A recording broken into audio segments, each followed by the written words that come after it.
দুনিয়া থেকে একদিন বিদায় নিয়ে চলে যাব। বলে কোথায় যাব? বলে অন্ধকার কবর জগতে যাব। প্রথম ঠিকানাই হলো আমাদের অন্ধকার কবর জগৎ। কি বলেন? রাসূলের একজন সাহাবী ছিলেন হযরত উসমান রাদিয়াল্লাহু আনহু। হযরত উসমান রাদিয়াল্লাহু আনহু বলে যে উসমান রাদিয়াল্লাহু আনহু দুনিয়ায় থেকে জান্নাতের আগাম সনদ পাইছে। বলে আবার রাসূলের দুইজন কলিজার টুকরো মেয়েকে বিবাহ করেছে। আল্লাহর হাবিব এই ব্যক্ত করেছেন, আমার যদি আর একটি মেয়ে থাকতো তাহলে আমি তার সাথে বিবাহ দিতাম। এজন্যই তো হযরত উসমান রাদিয়াল্লাহু আনহুকে জিন্নুরাইন বলা হয়। সেই উসমান ইবনে আফফান রাদিয়াল্লাহু আনহু কবর থেকে কেমন কান্না করেছেন হাদিসের মধ্যে রয়েছে, কানা উসমান ইবনে আফফান রাদিয়াল্লাহু আনহু ইদা ওয়াকাফা আলা কবরিন ইয়াবকা হাত্তা ইয়াবুল্লা লিহিয়াতাহু।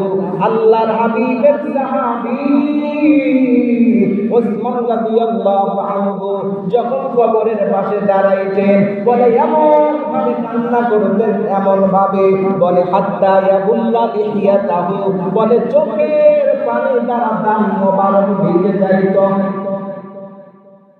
হযরত উসমান রাদিয়াল্লাহু আনহুকে প্রশ্ন করা হলো, ও রাসূলের সাহাবী, আপনি কবরে দেখলে এমন করলে কেন কান্না করেন?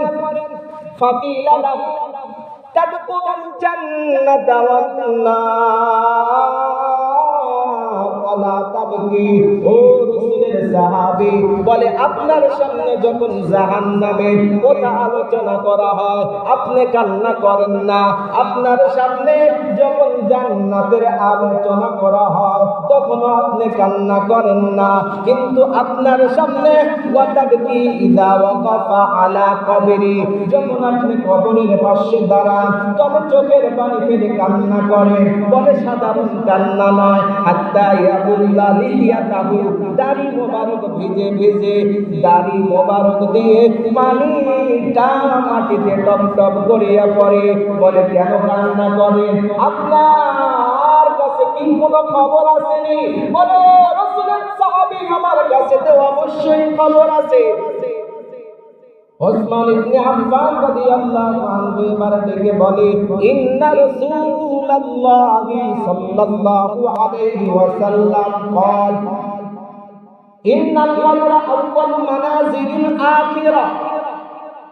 ও রাসূলের সাহাবী, তাহলে তোমরা শোনো, আল্লাহর হাবিব বলেছে ইন্নাল কবরা আউয়ালু মানাজিলিল আখিরাহ, কবর হলো আখিরাতের যতগুলো মঞ্জিল আছে সব মঞ্জিলের মধ্যে হতে প্রথম নাম্বার মঞ্জিল হলো কবর। ফাইন্না জামিনহু ফামা বা'দাহু আইসার। আর যেই বান্দা কবর জগতে আল্লাহ তাআলার কাছ থেকে মাফ পেয়ে যাবে, মুক্তি পেয়ে যাবে, বলে ফামা বা'দাহু আইসার, এর পরবর্তী যতগুলো মঞ্জিল থাকবে আল্লাহর বান্দা নির্ভীকে বলে কিভাবে সেখান থেকে মুক্তি পেয়ে যাবে। নির্ভীক অবস্থায় কোনো ভয় থাকবে না। কবর হলো কি? কবর হলো প্রথম মঞ্জিল। এই কবর থেকে যারা মুক্তি পেয়ে যাবে সব জায়গায় তারা মুক্তি পেয়ে যাবে।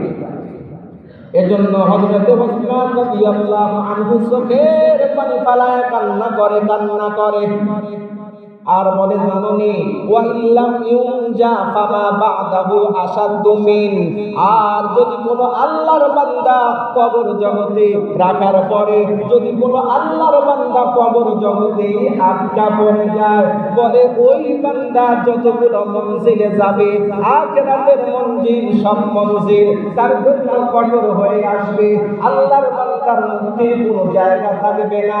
এজন্য আমার কাছে যখন জান্নাতের আলোচনা করা হয় আমার চোখ দিয়ে পানি বের হয় না।